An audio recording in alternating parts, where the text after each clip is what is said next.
Hi, welcome back to M is for Meeple. My name's Mitch, and in this series, Board Games and Blankets, I get cozy in a blanket and briefly discuss a board game, and today I'm going to be talking about Downforce, and it's already set up.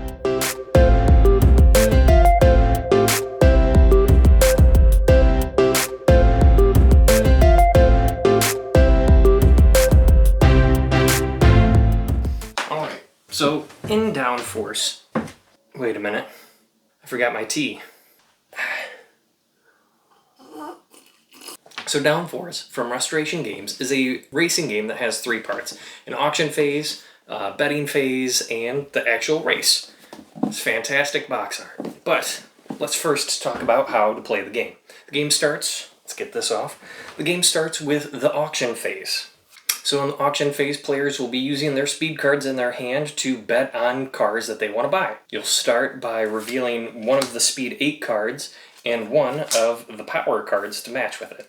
So in the auction phase, players will be bidding on the racer and the special power that racer's car is going to have.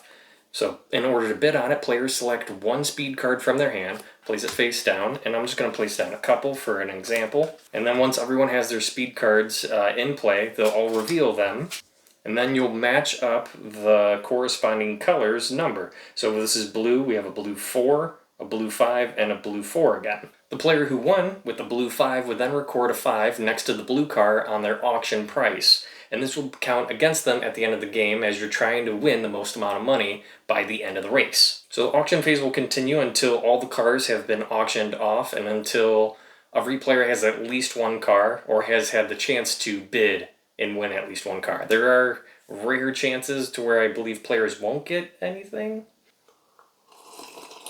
After a player wins a car and its power, they add the 8 card to their hand so that they can use it later on in the race, and they also collect the corresponding racer or car token. Once all cars have been auctioned off, you'll begin the race with whoever starts on the number 1 space, and then play will continue in clockwise order. The second part of the game is the betting phase, and there's 3 betting lines on the map. You have the first bet line, the second bet line, and the third bet line. Now the first card to cross a bet line triggers the bet. All players then go to their sheet and then put a little check mark next to the card that they think is going to win the final race. For me, I always bet on yellow. So on your turn, you play one speed card from your hand and resolve it going from top to bottom. On this card, we have a black 6, so we'll get to move the black car 6 spaces. 1, 2, 3, 4, 5, 6. And then we get to move the blue car 4 spaces. 1, 2, 3, 4. And finally we have the red car 2, so we get to move that 1, 2.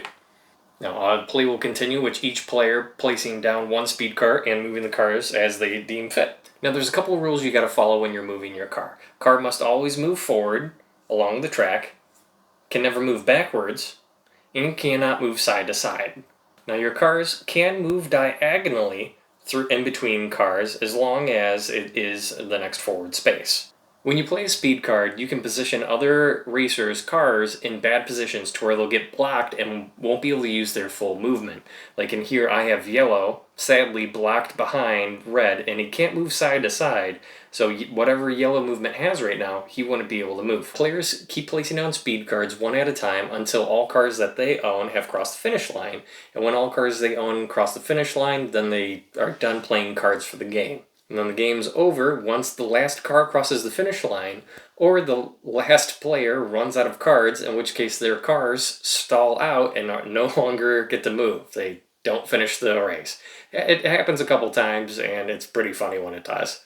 So Downforce is a fantastic 3 to 6 player game to where your friends and family are going to get frustrated as they get stuck behind you going around a turn that's single file, or you're going to get upset because you couldn't quite make it in front of them in time in order to shoot across in the straightaway, and you're going to get boned left and right by other players manipulating your car and not how you want it, and you might find out it's better to bet on someone else's car and not your own in order to make the most amount of money at the end. To where we found a lot of times that whoever crossed that first bet line everyone was betting on them and just advancing that car, but that might not be the best strategy because maybe they played their 8 speed card to get ahead that far. Then they don't have that 8 speed card to use again later on another part of the track to where someone else uses their 8 speed card and just zooms right past them. The 8 speed cards can drastically change this game, and that's what I love about it, to where you know that everyone has at least one 8 speed card in their hand per car that they own, and you got to pay attention when they play those cards because people use them early on, in the middle, at the end. It's crazy.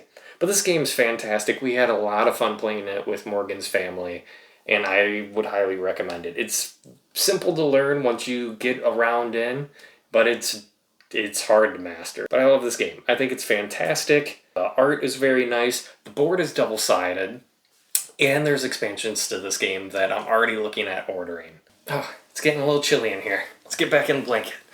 If you want to pick up your copy of Downforce, check out your friendly local gaming store.